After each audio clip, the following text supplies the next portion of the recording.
I've seen enough classified documents to understand that first, really damning classified documents can easily be destroyed. Easily, right? Sue Helms, who was the acting director at CIA during the I think it was Obama's years. I'm pretty sure it was Obama's years. When he was digging into Guantanamo Bay, she received an order to destroy classified documents pertaining to CIA torture in Guantanamo Bay. And there's a document documenting the order that she got, and there's a separate document documenting her confirmation that she has destroyed the documents she was ordered to destroy. So we already know, even in the modern day, classified documents are not safe. They can easily be destroyed. When they're destroyed, fun fact, they're destroyed in something called a burn bag, which is funny because a burn bag isn't actually burned. Burned bags are actually bags of printed documents, of original documents, that are dropped down a chute into a termination chamber. And in that termination chamber, they're moved into a vat of liquid that dissolves paper. So they can never be reconstructed. They're not shred. They're not burned. It's much better for the environment. They're dropped into like a vat of liquid that dissolves them, and they're gone forever.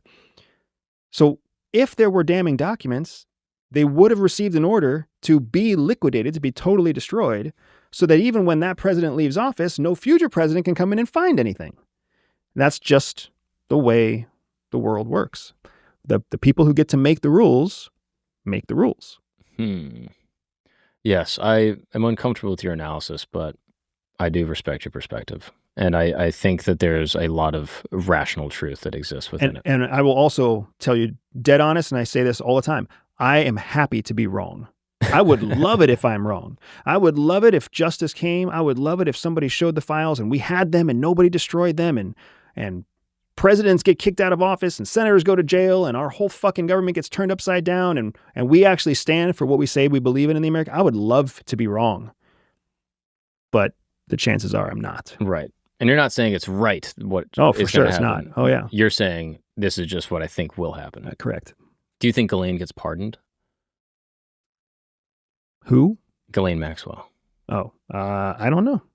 I'm curious, like, obviously people are seeing now that, she's meeting with, high up Trump officials and she's giving information, and the general consensus is like, oh, there's going to be info passed over that's going to basically vindicate Trump. He had no involvement, and she's going to name some other names just to give some more meat to the base, and then random people will get caught up in it, and then Trump at the very end will pardon her, and she'll get out and everything will be gravy.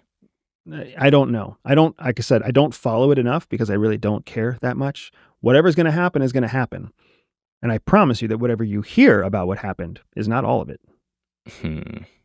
That's fair. So there's one more thing that I want to make sure I communicate, because we talk about the emotional distance that comes from people who have antisocial personality disorder and the borderline sociopathy at CIA. So the logical question here is, would I feel the same way about the Epstein case if it was my daughter? Right? That is a great question. I would feel the same way about how I expect the government to respond. That wouldn't change my conclusions, my logical conclusions, if it was my own daughter who was part of what happened there. What would change is my personal actions. Because if my child is molested, if my child becomes the victim of some sort of abuse, it becomes very personal. And I'm an angry person. And I already feel like I don't have to follow social norms or social rules. I am almost certain I would go on the hunt and I would kill every person or harm every person or be vengeful about every person in the process thereof, breaking laws, violating ethics, doing all sorts of horrible things. Full Taken mode. Yeah. Well, except I wouldn't be nearly as good as Liam Neeson is. But that's most likely. I have reflected on this and I have thought about it. That is the direction I would go. And then if and when I was arrested, if and when I was brought to trial, if and when whatever else, I would most likely try to kill myself after I was taken, because the person I love so much who has been hurt is already dead. That person is not, my daughter's gone. The person that I have raised, the moment that happens, that person can't be brought back. I've seen it too many times. And the last thing I'm going to do is hurt her more by being the dad who's in jail rotting somewhere, right? It'd be better off to be the dad who tried to take vengeance and then killed himself in prison. That sounds fucked up to most people, It's probably. pretty radical. But I mean, if you haven't asked yourself the question, what would you do? If you haven't discovered your natural born spy skills, then somebody else might be using theirs against you. CIA teaches us that there are only 3 types of people in the world: those who motivate, those who manipulate, and those who are being controlled by one of the other 2. I created a 3-minute CIA-style quiz to help you unlock your secret psychological advantage and identify your hidden blind spot. This test was developed to help you weaponize your natural-born gifts and use them to get ahead of 99% of people in power, wealth, and purpose. It was also designed to make sure that you can protect yourself against those who would use their skills against you. All you have to do is click on the first link in the description below or scan the QR code on your screen to start your spy quiz now. I want you to discover your secret spy superpower and use it for good before somebody else uses their power against you. If what you would do is hire an attorney and take it to court, Good luck, buddy. good luck. You would probably be better off taking it into your own hands and just being one of the people who went crazy and everybody laughed at and whatever else. Now, for the sake of my legal standing, we're not condoning this, okay? There are many victims out there with fathers, so don't do that. But with that said, it is... And don't take this video down YouTube. Let me translate what you just said. Yeah. I mean, it is a helpful thought exercise. So, I mean, maybe it's sick, maybe it's not. I often think about what I would do if my children were hurt, like especially while they're under my care and protection. If there's a car accident on the way to school, if they get kidnapped, if they're whatever. Sometimes if they're playing on a playground and they break an arm and I'm sitting there on the bench versus if I'm at work. Like I have these thoughts and I wonder, what would I do? How would I feel about it, et cetera, et cetera. And by and large, just because of my experience in government, where it boils down for me is if somebody takes criminal action against my kids, I will try, depending on the situation, to follow the court of law first. But I don't have a lot of faith in our courts, and I definitely don't have a lot of faith in the speed of our judicial process. And I thirdly have almost no faith once larger elements start to get involved, right? So if you've seen any of the massive cases lately, I would hope that you'd kind of realize that there's a kink in the armor, maybe a few kinks in the armor, right? Diddy walked away largely unscathed. There's a reason for that, right? Clinton is a hero, largely unscathed. There's a reason for that. Donald Trump is a convicted felon, president of the United States.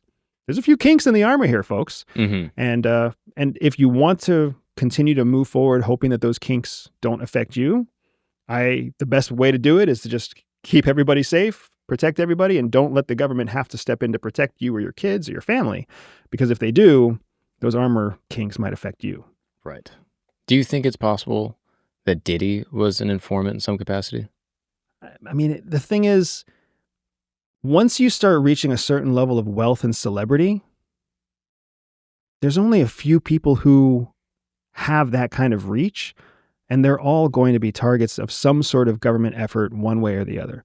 If not for foreign intelligence, then for internal intelligence behavior or domestic intelligence. Like, you can't really avoid it. Once you get to be, I promise you if you can think of a celebrity name, they have been approached by somebody to offer intelligence. Zuckerberg, almost guaranteed. Peter Thiel, almost guaranteed. Pete Diddy, almost guaranteed. Like, you just name it, right? I wouldn't be surprised if Tom Hanks was fucking approached and was like, hey, do you think you'd support the United States in some intelligence effort? Because there's such a small pool of those people, and they can literally go anywhere in the world and be welcomed. They're getting phone calls from all sorts of people. I mean, I'm not even a celebrity, and I get phone calls from people who just want to talk to me, just to say, hey, I saw you on that podcast and it was so interesting, and I just wanted to ask you a couple of questions. Like, holy shit. And that is an intelligence dream, to have somebody call you, somebody from Russia, somebody from Belarus, somebody from Italy, somebody from whatever, somebody from a criminal family, some millionaire, some billionaire who's just like, hey, can I have 15 minutes of your time? I'll pay you. And you're like, well, shit. Yeah. Because usually it would take years to try to bump into you in public. So what is the intelligence that can be gathered from, like a high power pop star? You know what I mean? Obviously, there's some obvious things with Diddy doing these parties, and, he's connecting with very wealthy, successful people that want to be cool. And so they're coming to his, functions, and he's having private dinners, and he's meeting all sorts of people, traveling the world. There's going to be some intelligent stuff there. So you don't, this is great because the movies will make you think that the intelligence comes from what they say, right? Like Diddy is somehow going to sit down with like an oligarch in Russia and they're going to have a conversation about a drug deal or a weapons shipment. That's not the value. The value is when Diddy's private plane lands in Belarus. On the back tail fin of that plane is a little piece of technology that's been installed by NSA that sucks up all the cellular signals in a 5 square mile radius. And now that little piece of technology sucks up all of the cell phone data for the private cell phones of the oligarchs that otherwise couldn't be reached. And now when that private plane flies back to LA, NSA comes and pulls that little device off the back tail wing of the airplane, downloads all the data, and now we have protected information, correlations, connections, maybe even text messages, transmission signals that we otherwise didn't have. That's why that stuff is so valuable. Hypothetically, Dennis Rodman is going to go meet with North Korean leaders. North Korean leader. That seems like a pretty helpful. Hey, Dennis, can I see your laptop? And then let's upgrade your laptop. Even better, Dennis, I said that you're using a 5-year-old Windows laptop. Can we give you a current one, a new one? And it's going to carry a little something on it that helps us. Does he know? Not literally. As an American citizen, they have to be briefed on what they're doing because they're putting themselves in harm's way. Interestingly enough, when the book that I have coming out, Shadow Cell, the reason that book is being published is because CIA put my wife and I in harm's way without fully disclosing that that's what they were doing to us. And as a result of that, there's a First Amendment lawsuit. There's a First Amendment right to tell the story. So if they didn't tell Dennis Rodman, if they didn't tell P. Diddy that they were being used in an intelligence operation, if they were to ever find out that they were being used, they would have a First Amendment right to disclose everything about the scenario, classified or not. You violated my right. So now whatever. I have the right to say what happened. And that's effectively what the book is. For us. Right. For our book, that was the reason it got published. The content that's therein is content that we believe still preserves the operational security of active operations. Because Shadow Cell, the book that my wife and I wrote together that's currently being published, is the most contemporary, most modern, most detailed CIA memoir to have ever been written. There has never been something that was written this close to when the operations occurred. There's never been something written where the operations are still active. And that is a very sensitive thing, and that's why CIA tried to block the publication. Because we went to bat threatening a First Amendment lawsuit. A First Amendment lawsuit would have meant the book was getting published, period, and all the press attention that would have come from a First Amendment lawsuit.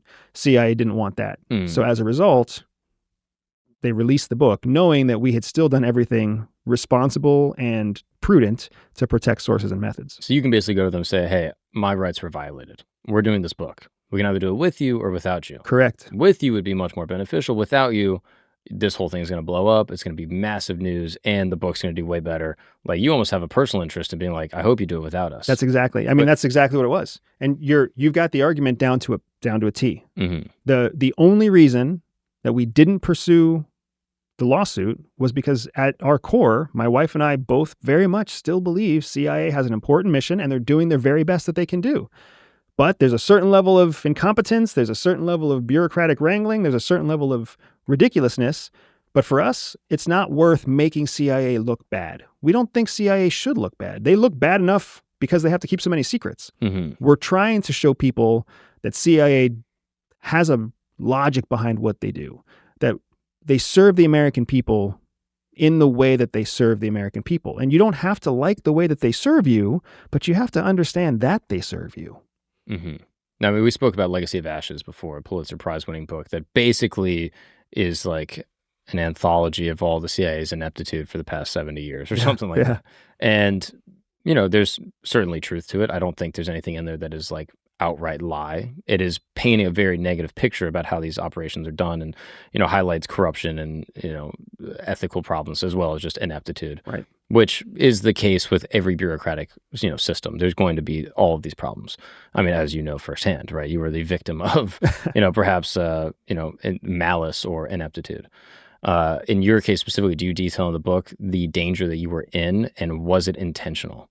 Yes. So we do detail the danger that we were in to the actual almost step-by-step process where when I was discovered in a hostile country by a hostile surveillance team, how I went about evading and identifying that surveillance team, which this is one of the most sensitive parts of the book, particularly in CIA's point of view, because they didn't want anyone to know how a trained field officer counters a trained surveillance team. And it makes sense. I understand why they don't want people to know that, but at the same time, people know that. Like, hostile surveillance already knows how CIA counters them. So why not let the American people know how CIA counters a hostile surveillance team? Because it's not like you see in the movies.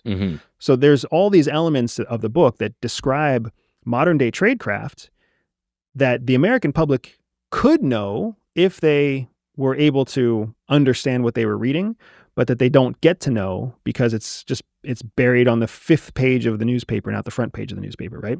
Were there any major moments in the story that you really wanted to include that got a ton of pushback, like this specific case? Were there other things in that vein where, the main organizational board or whoever approves these things out of Langley was like, this cannot be in it? Yeah, so there's several actually. So the long story short is that we wrote the book in 2021, fully written manuscript in 2021. At the end of 2021, we submitted it to CIA for review. That's part of our mandate, our requirement as former CIA officers. They're supposed to take 30 days to review it, but we always know they're going to take closer to 90 days to review it. Well, by March of 2022, the whole fucking world had changed. And if you just think about what happened in the first few months of 2022, you'll put it together for yourself. The whole geopolitical landscape had changed. So because of the context of our story, by the time that CIA had reviewed it, they came back and they told us the entire book, the manuscript from beginning to end, was considered a classified document. This is considered classified. It will never see the light of day. It cannot be published. You must respond to this email and confirm your understanding that what you have written is classified and should be immediately destroyed. Wow. We knew what we had written. We knew the geopolitical landscape. So when we responded, we said, we do not agree. We plan to, there's another important word here, fancy legal term that I'm not thinking of, but whenever you push back or you escalate, whatever, we were like, we're going to push back on this and we're going to find a way to do it that fits within the legal confines of our rights, right? So then CIA is like, you have 30 days to decide how you're going to do this, and the end. A lot of what CIA does to its former officers is bullying, because we signed 2 contracts. People don't talk about that, but we signed 2 contracts when we joined CIA. We sign a civil contract, which basically says that we will not disclose anything without CIA's permission. And then we sign a legislative or policy contract that says that we are sworn intelligence officers and we will not violate classification. 2 contracts. So that means if we're trying to tell classified information, it falls under the first contract. That's criminally liable. If I try to tell you something that's classified, I can go to jail. But if I try to tell you something that they simply said you're not allowed to say, that's civil court. So in civil court, they can take all your money. In criminal court, they can take your job, right? So that's why they have us sign 2 different agreements. Which kind of covers everything. Correct. Possible. And it's super shitty. The only kind of loophole is if they give you permission, now you can publish. If you kind of dance to whatever they want you to dance to, they give you permission. Or if you have a legal right that supersedes either one of the contracts, then you also have the ability to move forward. So for my wife and I, at first, we went in trying to just not piss them off and trying to create something that they would acknowledge is not a violation of either contract. But when they came back and said, fully classified from end to end, this will never see the light of day, now all of a sudden, that was them overreaching. So that started a 3-year process where we went back and forth. We engaged them professionally. We engaged them personally. We must have gone back and forth to Langley, Virginia 3 times to meet with them in person, to try to walk through what they were thinking, what was classified, what wasn't classified. Is there a path to publish this book that still takes out the stuff that you care about? And there were 3 primary things that made it into the final book that they did not want disclosed. The first is that the book is a story about a mole at CIA that has never publicly been acknowledged. CIA has never acknowledged the existence of this mole at CIA. It has been acknowledged in Department of Justice records because the mole was ultimately captured, prosecuted, and all those criminal, just like we saw with Epstein, all those documents are public record. Even though they're public records, CIA has never gone out to the public and said, this happened to us. It's just what's in the court records. So our book is the first time that CIA is ever publicly acknowledging that. Second, there's the detailed operation where I was identified by a hostile country in that hostile country, and then I was surveilled. They really didn't want that to leak. They didn't want to know, they didn't want people to know how surveillance happens. They didn't want people to know how we react. They didn't want to know the operational flow or tempo. So those two things they didn't want to have exposed. And then the third thing that they didn't want released was that at the onset of our operation, we were given instruction that we couldn't use traditional CIA methodology. We couldn't collect intelligence the way that's always been collected. They wanted us to invent a new way to collect intelligence. So what my wife and I did is that we borrowed tactics from terrorists and we started using those tactics to collect intelligence. And CIA really didn't want the American people knowing that they approved and funded terrorist-style tactics in pursuit of foreign intelligence collection. Even though it was against our biggest adversaries in the world, they didn't want that to be acknowledged. So those were three major areas where CIA was pushing back, and they were like, this is why you can never tell this story. Because the whole story is about you guys creating terrorist-style operations that flushed out a mole in a super hostile geopolitical rival. That then led to you being surveilled and then how you fought back. Right. So the entire thing, they were like, yeah, there's no way. No way. And we, not only did we get that officially, but we got that message unofficially too, because CIA always have kind of, we call them ambassadors. They're people who are not affiliated directly with CIA anymore, but they still have a foot in the building. So they have different roles in companies or corporations or advisory ships or whatever else. And they can come to you and literally tap you on the shoulder and be like, hey, you know that book's never going to get published, right? Wow. So I had two ambassadors come up to me and be like, just give this up. That book's never going to get published. I mean, that is a wild battle. It's a crazy battle. And the only reason I won it isn't because I'm smart, right? So for everybody who's listening, who's like, this guy's full of shit, this guy's an asshole, I completely agree with you. It's because my wife is really fucking smart. And when CIA came in 2022 and they were like, this book is classified, my wife was like, our hands are tied. There's nothing we can do. She's a rule follower. She's a sad person. She's like, well, we tried our best and we're just going to have to accept their decision. And of course, I was angry and I was like, fuck that. We're going to fight back. So for 2.5 years, I fought like a dumbass, banging my head against a wall, trying to talk it out. And then after 2.5 years, they came back and they were like, if you don't abandon this, or if you don't let this thing go or whatever, we're coming after your business. And then my wife was like, we have a First Amendment right. I know exactly what we're going to do. And then boom, boom, boom. Wow. We threatened with a First Amendment lawsuit with one of the best attorneys that is in Washington, D.C., a guy named Mark Zaid, who is like, he is the name for anybody who's trying to get a classified memoir published. And I have no problem supporting and promoting Mark because he is so fucking good at what he does. But my wife and Mark had a conversation. He went on our behalf to CIA and he was like, these two are going to pursue a First Amendment lawsuit. And here are the 5 reasons why they're going to win. And then all of a sudden the next email we got was like, your manuscript is approved for publication. Let's work it out, right? That is really interesting. Now, I think when does the book come out? September 9th. Basically, this is 3 years ago, a classified document that is now available for anyone to read. Absolutely. That is really, really interesting. According to the rules of like the formal like documentation, this, what you can read on September 9th was classified by CIA as unpublishable 3 years ago. This must make you unpopular. Among CIA, I am not a popular person, which is why I also laugh at all the people who think I'm some kind of closet fed. Right. I was like, I have completely destroyed my reputation at CIA in pursuit of trying to explain why CIA is not as bad as people think it is. Right? It sucks, but it's what I believe. And I also believe most people at CIA are fucking sellouts who are going to spend the next 20 years getting their asses handed to them by a government bureaucracy that doesn't care. But there are some people who recognize that is true and they do support me. So I do have a mixed bag of support there. Yeah, I mean, that would be how, based off just like our interaction, my read on you, where it's like, you value the CIA's work in certain capacities. They do some things excellently and they need to exist. There's also a ton of bureaucracy and a ton of people in there that are corrupt and doing bad things. Yeah. And for you on a personal level, I would say you probably value your freedom above all. Yep. And for whatever reason, based off your personality, life experience, skill set, your role there, you like some of the work, you also hated some of it, but above all, you liked freedom. Yeah, I like freedom, and there are. I think we all understand what this feels like. You've met a few people in your life that you would move heaven and earth for, and maybe you can explain why, or maybe you can't. Maybe you just love that person. Like that person is just such a good heart, such a good soul.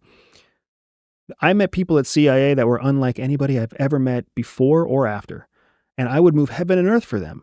But I already know that if I don't try to share their existence, nobody will ever know they exist.